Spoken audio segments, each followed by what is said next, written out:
Muy buenos días, dominicanos, dominicanas de aquí y de allá. Este es el recetario doctor Guerrero Heredia y yo soy el doctor Amaury García, neurocirujano, en la propuesta de salud más importante en la República Dominicana y cuidado de la región del Caribe. Hoy estamos Eladio Hernández, el licenciado Eladio Hernández y Sabater, ¿verdad? Eladio Hernández y Sabater, psicólogo clínico, y un servidor, el doctor Amaury García, neurocirujano endovascular. ¿Tú sabes una cosa, Eladio? Yo, mientras escuchaba a Domingo Páez, a Ricardo Nieves, de la Cruz Nieves, hablar de Madiba, de Nelson Mandela, me fui al año 2011. Tomé la máquina del tiempo y me fui al 2011, cuando tuve el privilegio de estar en la celda de la parte exterior de esa celda que albergó a ese titán entre los seres humanos, que fue Nelson Mandela, y que su memoria, su ejemplo, su vida dedicada a la lucha contra el odio, contra el racismo, contra la xenofobia, contra el apartheid, fue su norte. Y yo tuve ese privilegio de estar en esa parte del mundo, en Sudáfrica, en Ciudad del Cabo. Y de verdad te cuento, Eladio, y a todos los amigos que nos siguen, que fue una experiencia maravillosa el ver en un pequeño espacio tan reducido, donde un hombre de la estatura de Nelson Mandela, de Madiba, como le dicen los africanos, no se pudo doblegar, no se pudo doblar ese espíritu de sed, de libertad, de amor por su pueblo, porque la grandeza de Mandela, Eladio, es que cuando sale de la cárcel, el Congreso Nacional Africano lo que quería era la cabeza de los blancos. Córtale la cabeza a todo eso, a ese 10%, un poquito más probablemente, de blancos. De origen inglés. Evidentemente, y ingleses y también holandeses. Y la grandeza de Mandela fue, no, yo no voy a pagar con la misma moneda, de ninguna manera. Y eso evidentemente que tanto a él como a Leclerc le valió el Premio Nobel de la Paz. Así es. Así que un día como hoy entonces salió, tuvo salud, un día como hoy tuvo salud, experimentó salud social. Sudáfrica, uno de los países más desarrollados, el país más desarrollado, de hecho, de África, un país que está entre los países del Brexit, de esos países con economía creciente. Y allá al final del África. Allá abajo, donde se junta el Océano Índico con el Atlántico, en Waterfront, en una zona muy batida, donde aparece, por cierto, la cepa, donde aparece la mutación B1.135 del coronavirus, ahí en Sudáfrica, en un laboratorio que dirige un latinoamericano brasileño. Ahí aparece la cepa que expresa un 75% más de contagio del coronavirus, o virus COV-SARS-2, un síndrome respiratorio agudo severo inicialmente produce este coronavirus que decimos nosotros pone patas arriba. Pero una pregunta, este virus, los coronavirus, ¿siempre han existido, no? Bueno, de hecho, han existido, bueno, evidentemente que el hecho de que nosotros no conozcamos un virus es una pregunta muy interesante, pero sí, el hombre y el micromundo han estado conviviendo todo el tiempo. Y hay un libro escrito por un doctor, un médico inglés, apellido Thomas, que habla sobre la historia de la medicina. Y sí, los microorganismos siempre han existido. Lo que pasa es que nosotros nos vamos percatando de ello en la medida en que nosotros y ellos nos vamos a un duelo, nos batimos en un duelo y entonces el hombre sale afectado. Sí. Y las bacterias y los virus y los hongos es la pelea entre el humano y el micromundo, el mundo que no conocemos, que no vemos a través de los ojos de la cara, valga el pleonasmo. Estamos cundidos, vivimos en un mundo microscópico que estamos hablando, yo no podría cuantificarlo si son trillones, cuatrillones, o sea, desde el punto de vista matemático, la cantidad en milímetros cúbicos de millones o de cientos de miles de patógenos, de microorganismos, que cuando afectan al humano entonces se convierten en patógenos. Entonces... y ahí empieza inmediatamente a tratar de destruir. Exacto. Ese cuerpo. Y el sistema nervioso, por ejemplo, y el sistema inmunológico, y el sistema linfático, y el sistema... o sea, el cuerpo humano en términos general empieza a combatir a la amenaza y evidentemente por eso el ser humano sobrevive. ¿Por qué? Porque tenemos una serie de condiciones desde el punto de vista de protección que nos permiten vencer los ataques. Pero mira qué interesante, escúchame a Mauri. Sí. Mira qué interesante. Pero parece que tú no simpatizabas mucho con Mandela, porque definitivamente sí. El comentario. No, el comentario. Yo entré hoy poético. No, el comentario. No, pero que yo iba un poco más narcisista, lo que yo iba a decir. ¿Tú eres narcisista? Algo narcisista iba a decir ahora, y es que el mes de febrero es el mes de las glorias. De las glorias, sí. Sí. Mandela, por ejemplo. Mandela. Nació Charles Darwin en el mes de febrero, pero el día de mañana. Ese inglés. Abraham Lincoln también es del mes de febrero. Y obviamente Eladio Hernández también. Oye, naciste un día como mañana. Un día como mañana. O sea que yo, esta es una semana aniversaria porque tú eres una persona que nosotros queremos mucho, que apreciamos bastante, y te lo digo públicamente, porque a lo largo de, qué sé yo, más de 10 años tenemos nosotros en estos avatares de la vida, y qué bueno, yo doy gracias a Dios por la amistad, por la relación que tenemos contigo, Eladio, y me congratulo, al igual que tu familia, tu querida esposa, compañera, le dices tú, a Marta, ¿verdad? Sí. Ustedes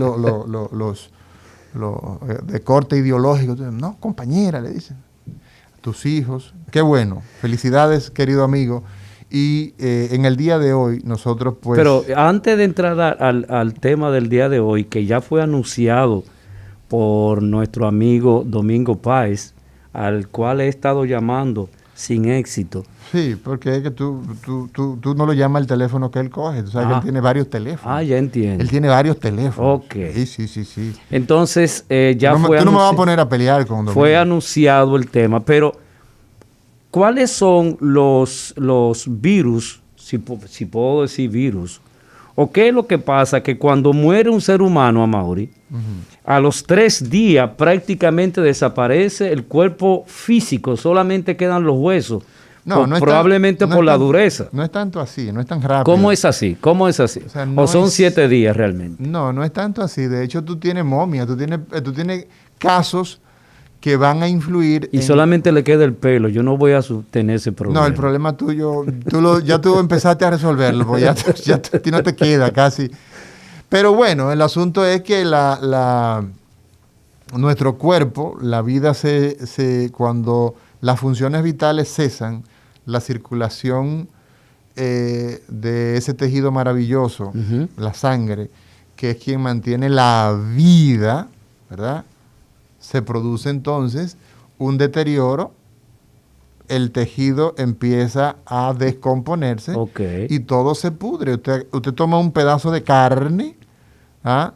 Te va a la carnicería. ¿Cuánta gente va a la carnicería hoy día? Eso se ha perdido. Ya la Ya. gente va a un supermercado. No, lo que pasa es que tú vives en un sector donde tú no ves esa realidad, pero las carnicerías siguen en nuestro barrio. Eso es una Continúa. eso es una inferencia. Es una inferencia que tú haces. Isidro, ¿no es así? Bueno, pero si tú quieres que hagamos un programa o una chercha, tú me avisas. Una inferencia tuya es, y te lo pregunto, la gente ya no va a las carnicerías. No va a las carnicerías. Excepto un segmento, a mí me encantan las carnicerías, por cierto.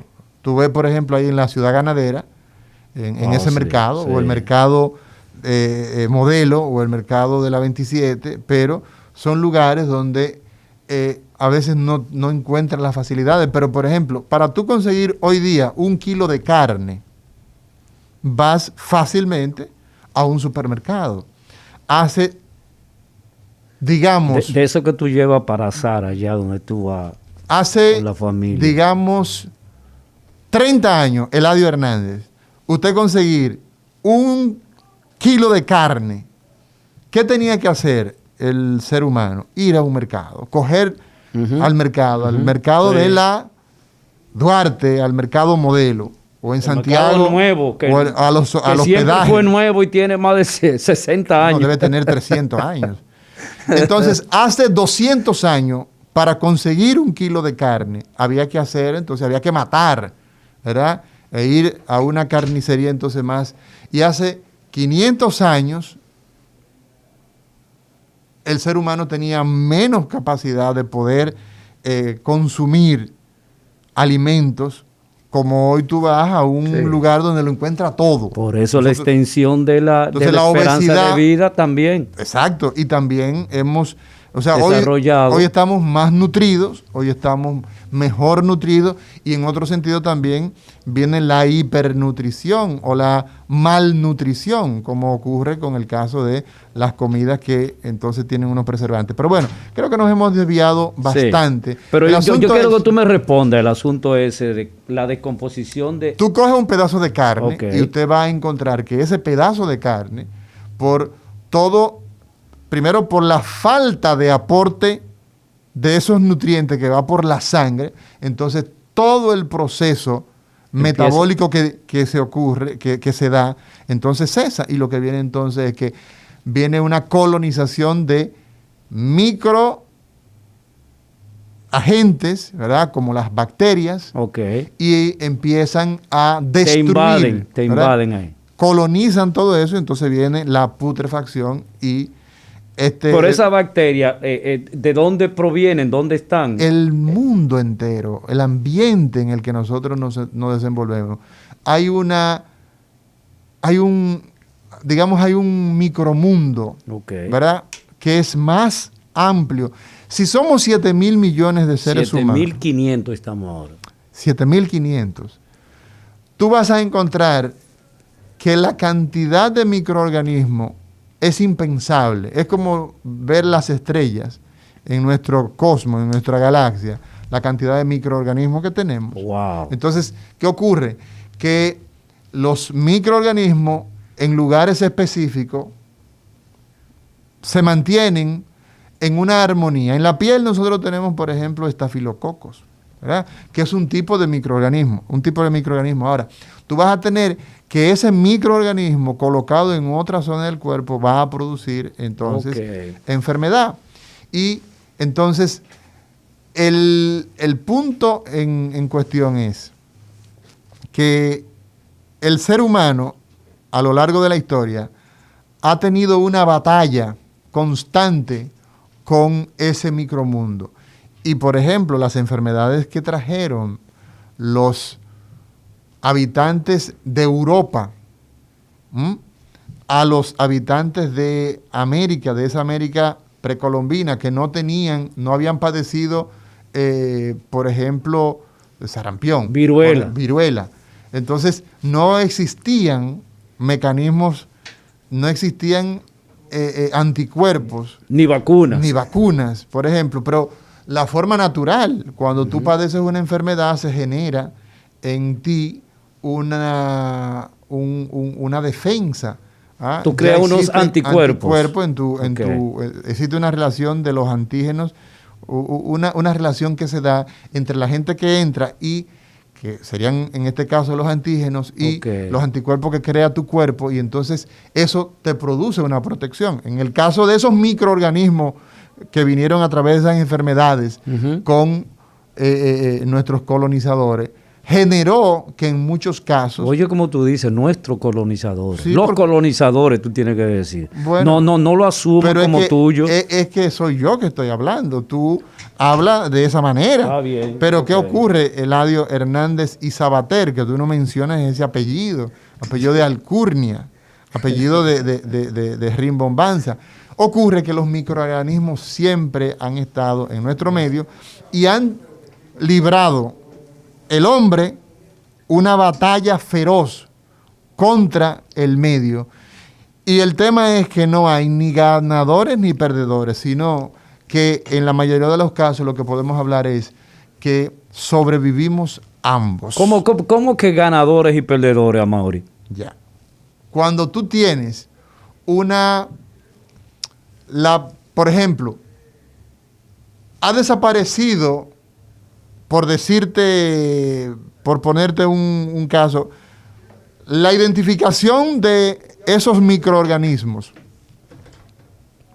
y la afectación de esos microorganismos en la piel tiene estafilococo. Cuando te produces una herida, eso puede pasar entonces a infectarte la herida, porque ya está en el lugar donde él no está bajo el control. No tiene protección ahí. Ahí no hay protección en esa herida, entonces viene la infección. Entonces, ¿qué es lo que ha ocurrido? Bueno, que el ser humano ha podido, con el uso del lavado de las manos, por ejemplo, pues evitar que esos estafilococos pasen, por ejemplo, a la vía respiratoria, que pasen al tubo digestivo y entonces enfermarnos. Entonces, hemos tenido unas estrategias y entonces vienen, en el caso, por ejemplo, ya de combatirlos con los antibióticos. Entonces, por eso decimos que no hemos sido ganadores ni perdedores, sino que lo que hemos aprendido a convivir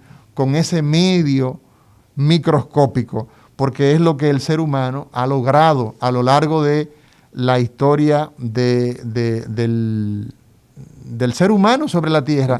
¿Ha logrado qué? Ha logrado control de ese mundo microscópico, pero que es real.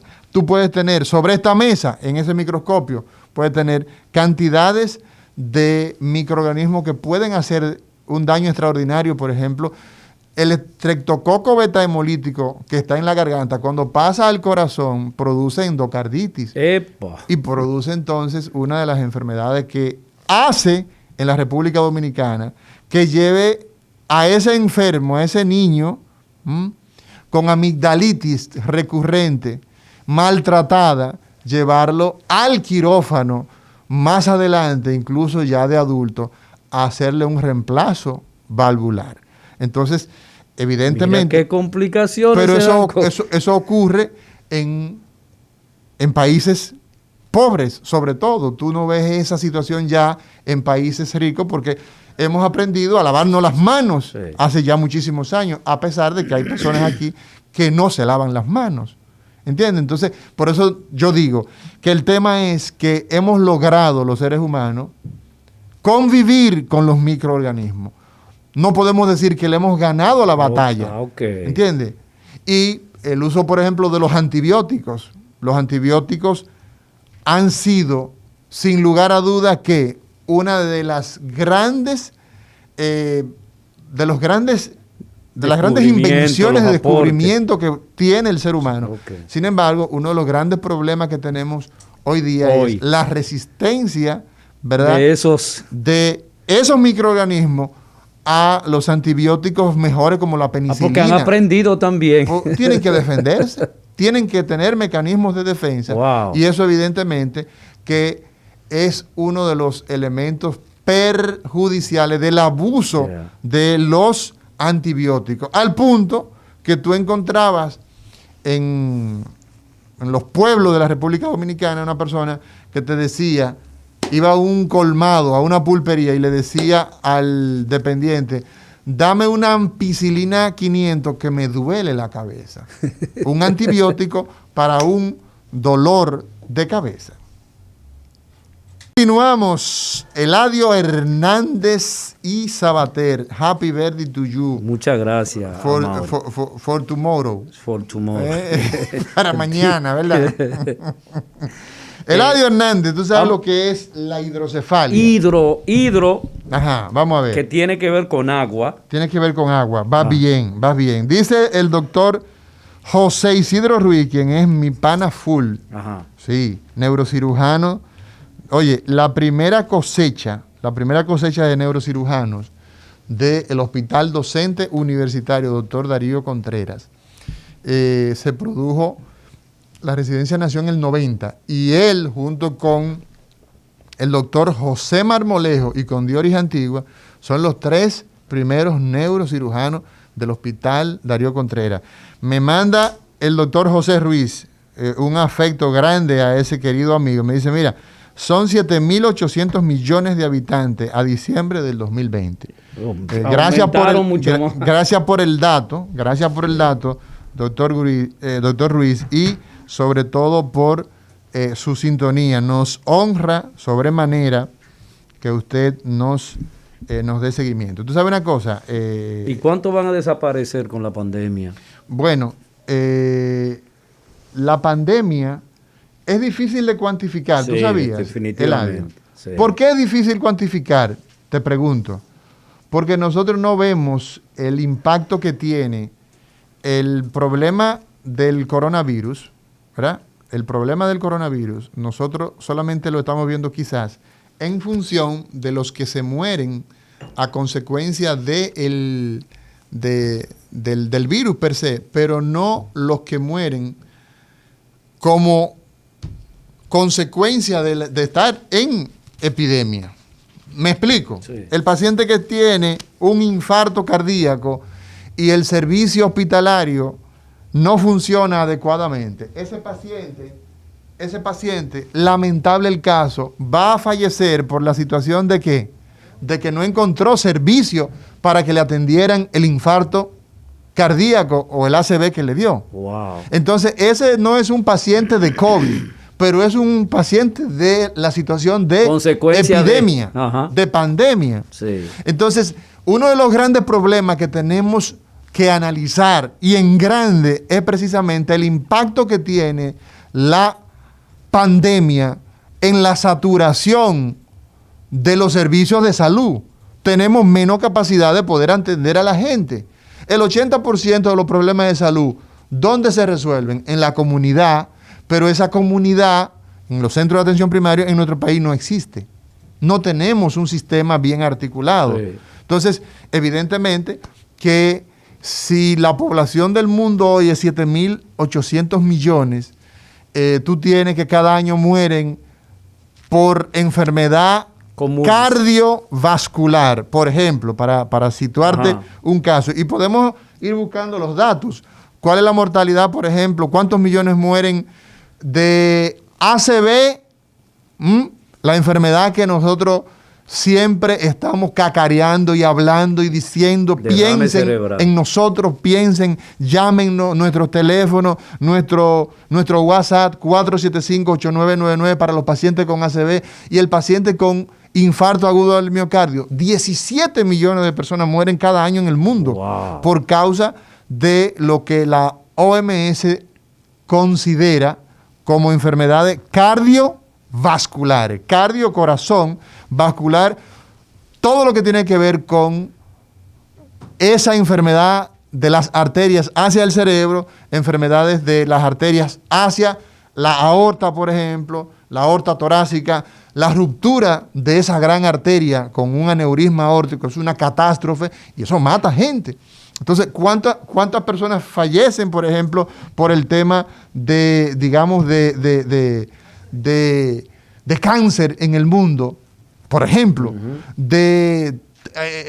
problemas en el tránsito, los choques de tránsito. Entonces, todo eso a ti te va a generar, evidentemente, que cuando tú chequeas las informaciones generales, es posible que en un año como el 2020, nosotros tengamos más muertes por cáncer que lo que tuvimos el año anterior o por ACV, porque esa gente duró 6 meses en muchos países, ¿verdad?, sin acceso al servicio oncológico. O sea, ¿cuántos pacientes se descompensaron y pasaron de una etapa, de la etapa 1 en cáncer a la etapa 3 o a la etapa 4? Wow. Entonces, todo eso tú tienes que medirlo y es imposible hacerlo en este momento.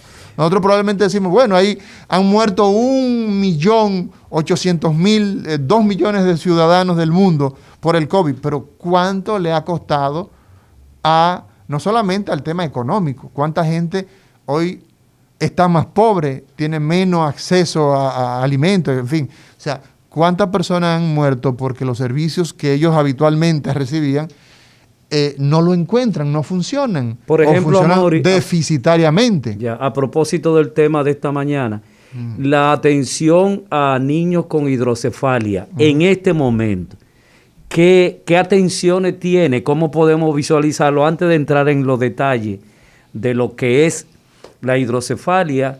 ¿Por qué se da esto? ¿Cuál es su etiología? Y todo lo que tiene que ver con esto. Bueno, señor Isidro, disponga usted.